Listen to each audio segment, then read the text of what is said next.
Hello everyone, welcome to my YouTube channel. আপনারা জানেন কিছুদিন আগে মা একটা বেবি বানি পেয়েছিল নিজের ব্যাকইয়ার্ডে। তো সেটাকে মা রেস্কিউ করে নিয়ে চলে এসেছিলো উইসকনসিন হিউম্যান সোসাইটিতে। আপনারা জানেন তো আমরা ইউএসের উইসকনসিনে থাকি। তো সেখানে এসে মা দেখেছিল আমার সব বন্ধুদের। তো এদের মধ্যে আমি মাকে দেখে চুজ করলাম যে না না শোনো, তুমি আমাকেই নাও। তো মা আমাকে দেখে খুব খুশি হয়ে গেল যে আমি মাকে অ্যাডপ্ট করছি। তো দেখুন কি হ্যাপি মা, তাই না? তাই মাকে বললাম চলো আমাকে কেরিয়ারে নাও আর বাড়ি চলো। কারণ আমি তার আগে দেখিয়েছিলাম যে আমার কিন্তু আরও দুটো ছোটো ছোটো ভাই আছে। তো মা বাবাকে আগে থেকে বলে দিয়েছিলাম একদম না বলতে, কারণ আমি ওদের গিয়ে সারপ্রাইজ করব। তো দেখুন আমার এই দুটো অ্যাডপ্টেড ব্রাদার কী খুশি।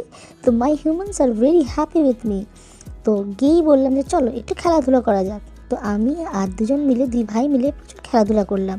কিন্তু খেলাধুলা করতে করতে পেয়ে গেছিলো একটু খিদে। তাই মা নিয়ে এসেছিলো আমাদের লিকাবলস। তাই ভাবলাম যে না, এখন খেলাটা বন্ধ করতে হবে, খেলা বন্ধ করে একটুখানি লিকাবলস খেয়ে নিয়ে যাক। নাম নাম নাম নাম নাম, বেশ ভালো খেতে। তো আমি এখন টায়ার্ড হয়ে গেছি। আপনাদের সাথে পরের ভিডিওতে দেখা হচ্ছে। সবাই ভালো থাকবেন, সুস্থ থাকবেন। Meow Miao.